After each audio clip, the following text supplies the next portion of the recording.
بیس پہ ہم دعویٰ کر رہے ہیں کہ ہمیں حضور کی محبت ہے، ہم اسلام کے ماننے والے ہیں، ہم اسلام کے چاہنے والے ہیں. یہ کیسی محبت ہے بتائیے آپ؟ یہ کیسی محبت ہے بتائیے آپ؟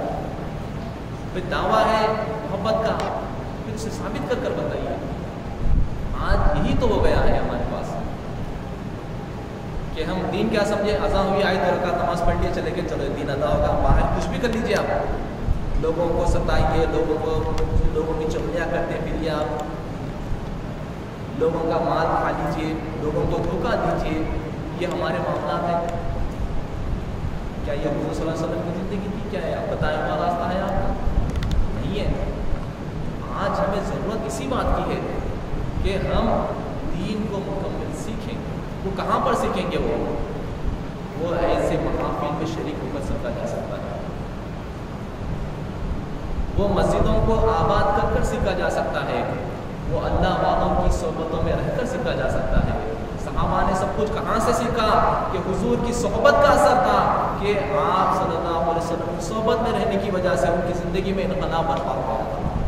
میں نے کہا کہ آپ ان کی عہد جاہلیت اٹھا کر دیکھیے کہ عرب کا معاشرہ آپ صلی اللہ علیہ وسلم کی ولادت سے پہلے کیا حال تھا، اور اس کے بعد 1 صدی نہیں گزری، اللہ تعالیٰ نے صحابہ اکرام کے ذریعے دنیا میں اسلام کو پھیلا دیا. کس طرح یہ انقلاب برپا ہوا؟ حضرت فرمایا کرتے تھے وہ جو ناطق راہ پر اوروں کے ہادی بن گئے. کس طرح بن گئے وہ ہادی؟ کس طرح لوگوں کو ہدایت دینے والے بن گئے؟ کہ آپ صلی اللہ علیہ وسلم کی صحبت کا اثر تھا. آپ کے ساتھ وہ اٹھنا وہ بیٹھنا تھا، کہ آپ کے ساتھ عبادتوں میں شامل ہوا کرتے تھے، آپ سے تعلیمات لیا کرتے تھے، آپ سے دنیا کو کس طرح دنیا میں جینا آپ سے سیکھا تھا.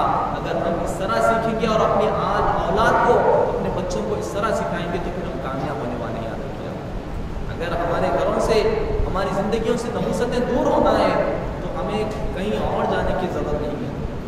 آج ہم دیکھ رہے ہیں کہ ہم در در کی ٹھوکریں کھاتے پھر رہے ہیں.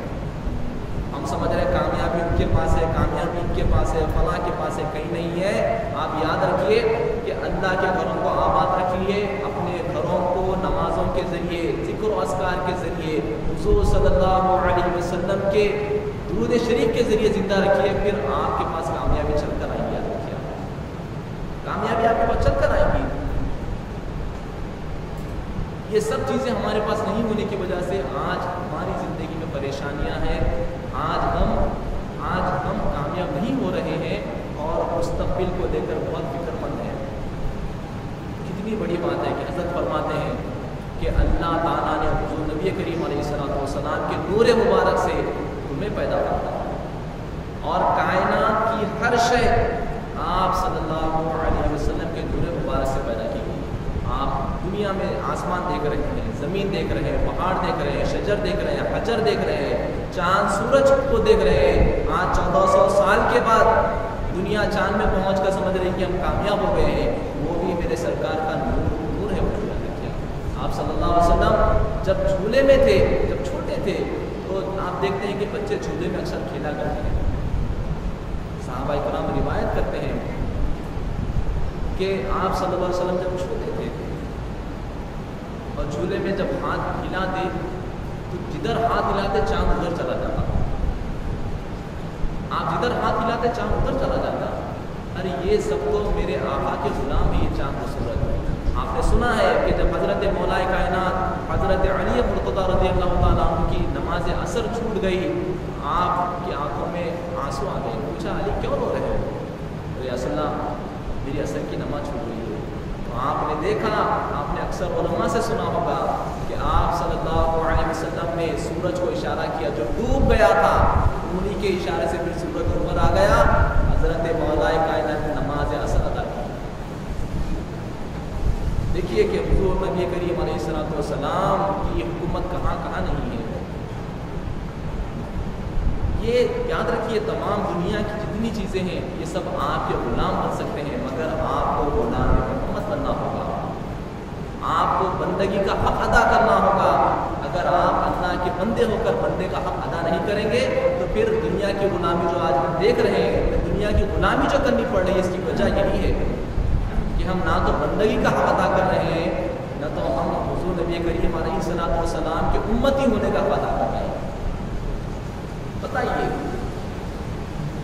کیا ہم روزانہ پابندی سے قرآن مجید پڑھتے نہیں؟ اور قرآن مجید کو تو ہم نے کیا سمجھا کہ بھئی ثواب کی کتاب ہے۔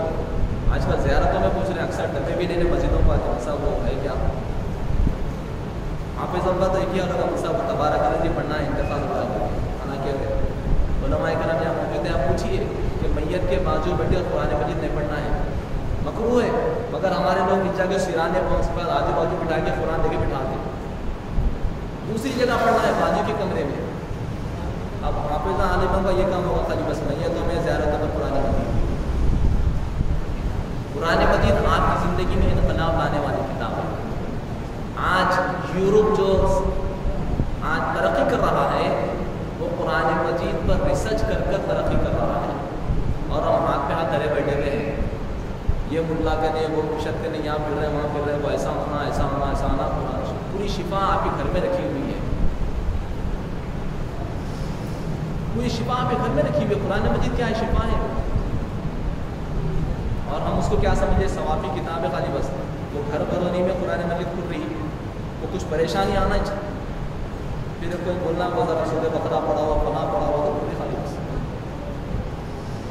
اس طرح سے کام نہیں چل رہا ہے۔ ہم نے اپنے بزرگوں کو دیکھا کہ روزانہ پاؤ پارا سے ہی قرآن مجید روزانہ تلاوت فرماتے ہیں۔ ہم لوگ کیا سمجھے رمضان میں پھر یہ کثرت سے پڑھ لیں گے فلاں، چلو وقت تراویح کا بھی حال کیسا ہوگا، ایک قرآن سن گے ایک رات میں جا کر، اس طرح نہیں ہے۔ اللہ کو وہ عبادتیں پسند ہے جو مستقل کی جائیں، مستقل کی جائیں۔ ایسا رہتا تو پھر ہمارے پاس دیکھا سنڈے منڈے رکھ دیتے تھے، آ کے اس دن ہی پوری عبادت کر لو بولتے تھے، روزانہ 5 نمازیں کیوں ہیں ہمارے پاس؟ کیوں ہے بتائیے آپ؟ کہ اللہ کو یہ چیزیں پسند ہے، اور حضور نبی کریم علیہ الصلوۃ والسلام سے محبت ہونے کا آپ کس طرح آپ ثبوت دیں گے؟ علماء فرماتے ہیں کہ روزانہ 200 مرتبہ درود شریف آپ صلی اللہ علیہ وسلم کی خدمت میں پیش کرنا، یہ غلامی کی نشانی ہے، یہ کہ آپ صلی اللہ علیہ وسلم کی امت پر کتنے احسانات ہیں، امت کے لیے راتوں میں رو رو کر دعائیں فرمائی ہیں آپ نے، اور ہم کیا کر رہے ہیں؟ تو ضرورت اسی بات کی ہے کہ کوئی نیا کام نہیں کرنا ہے، وہ تسبیح لے کے 24 گھنٹے نہیں بیٹھ جانا ہے۔ کسی نے آپ سے یہ نہیں کہا کہ مسجد میں بیٹھ جاؤ پھر مصلی پہ بس اٹھنا ہی نہیں ہے، یہ بھی اسلام پسند نہیں فرماتا۔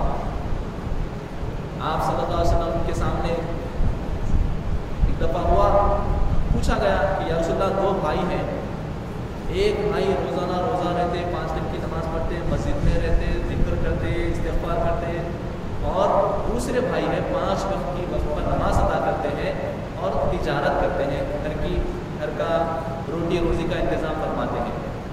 آپ صلی اللہ علیہ وسلم نے پوچھا گیا رسول اللہ دونوں میں افضل کون ہے؟ دونوں میں افضل کون ہے؟ ایک بھائی ہے جو 24 گھنٹے بس عبادتوں میں لگا ہوا ہے، ایک بھائی ہے جو 5 وقت کی نماز پڑھ کر تجارت بھی کر رہا ہے، بزنس بھی کر رہا ہے، اپنی نوکری بھی کر رہا ہے، گھر والوں کی دیکھ ریکھ بھی کر رہا ہے، ماں باپ کی نگرانی بھی کر رہا ہے، دیگر تمام امور دیکھ رہا ہے۔ تو آپ صلی اللہ علیہ وسلم نے فرمایا وہ بھائی بہتر ہے جو 5 وقت کی نماز ادا کر رہا ہے اور پھر اپنے کاروبار کو بھی دیکھ رہا ہے، اپنے بزنس کو بھی دیکھ رہا ہے۔ اسلام نہیں کہتا یاد رکھیے آپ کہ آپ دنیا کو چھوڑ دیجیے، آپ ماں باپ کو چھوڑ دیجیے، آپ بیوی بچوں کو چھوڑ دیجیے، آپ اور خالی بس دین کی راہ میں نکل جائیے، آپ اسلام اس کو بھی پسند نہیں فرماتا۔ آپ صلی اللہ علیہ وسلم روزانہ اپنی ازواج مطہرات کو بھی ٹائم دیا کرتے تھے، عصر سے مغرب کا وقت جو ہوا کرتا تھا آپ وہاں تو مومنین کے پاس جایا کرتے تھے۔ دیکھیے سیکھنے کا ہے ہمارے پاس موقع، آپ صلی اللہ علیہ وسلم کی زندگی کو دیکھیے، آپ صحابہ کی تربیت کا بھی انتظام ہے، ازواج مطہرات کو وقت بھی دے رہے ہیں، وفود بھی آ رہے ہیں دیگر کنٹری سے ملاقات کے لیے، ان کو بھی وقت دیا جا رہا ہے، تمام امور آپ صلی اللہ علیہ وسلم کس طرح ادا کر رہے ہیں، سیکھنے کا یہی۔ آج ہمارے پاس ہوتا کیا ہے کہ ہم بستروں میں سے 12 بجے اٹھائیں، اب وہ جب سے تو کورونا آیا لاک ڈاؤن ہوا تب سے تو ہمارے گھروں کا حال یہی ہے، پورا گھر سو رہا ہے یار، 11 12 بجے تک ہم سو رہے ہیں، فرصتیں نہ تو کیا آئیں گی بتائیے آپ. حدیث شریف میں آتا ہے کہ ہر روز فجر کی نماز کے وقت ایک فرشتہ آتا ہے بندوں کا رزق دینے کے لیے، آپ کی کامیابی کے لیے، آپ کا رزق دینے کے لیے روزانہ ایک فرشتہ آ رہا ہے. اب کیا فرشتہ رکیں گا کیا صاحب 9 بجے اٹھیں گے دے کے جائیں گے رک کے؟ نہیں، ان کی ڈیوٹی فکس ہے ان کی. یہ ٹائم پہ آنا، یہ ٹائم پہ چلا جانا، ختم. آئے دیکھیے ہاں سو رہے ہیں، ٹھیک ہے بیٹھ لو چلے جاؤ. اب ہم پریشان آئے آج کاروبار ہی نہیں ہوا ہے، 7 مہینے سے بزنس ہی نہیں چل رہا، 7 مہینے سے فجر ہو رہی تھا دیکھو تو صحیح. دیکھیے آپ کیا آپ اٹھ کر اشراق کی نماز پڑھ رہے ہیں، فجر کی نماز پڑھے بعد ذکر کر کے اشراق کی نماز پڑھ رہے ہیں؟ نہیں ہے ہمارے پاس. ہم لوگ کیا سمجھے وہ اگربتی لگا دیے، وہ یہ کر لیے وہ کر لیے، کاروبار چلتا سمجھ رہے ہیں. ایسے لاکھ اگربتیاں لگا دو، 1 لاکھ کی بھی لا کے لگا دو تو بھی نہ ہوتا ہے. اللہ کو راضی کرنے کی وجہ سے ہوتا سب ہو جائے گا. اللہ کو راضی کر لو، دنیا آپ کی ہے بھائی. ارے بھائی کائنات، اتنی بڑی کائنات بنانے والے کے سامنے جھک جاؤ، دنیا کے کسی انسان کے سامنے جھکنا نہیں پڑے گا.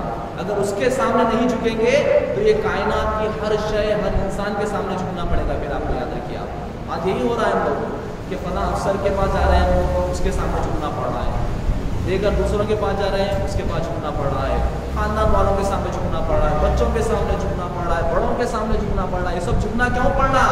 اگر یہاں پر جھک جاتے، اگر اللہ کے سامنے سجدہ کر لیتے، اللہ کے گھر کو آباد کر لیتے، تو دنیا کے کسی انسان کے سامنے، کسی کے سامنے جھکنا نہیں پڑتا.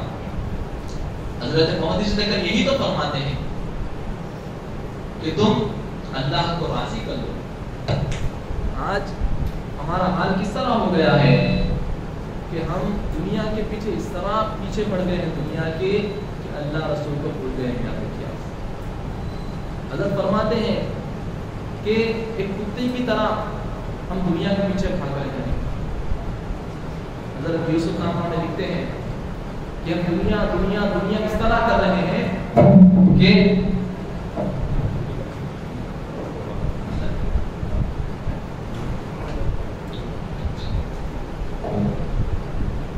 ہم دنیا اس طرح کر رہے ہیں کہ اللہ کو اور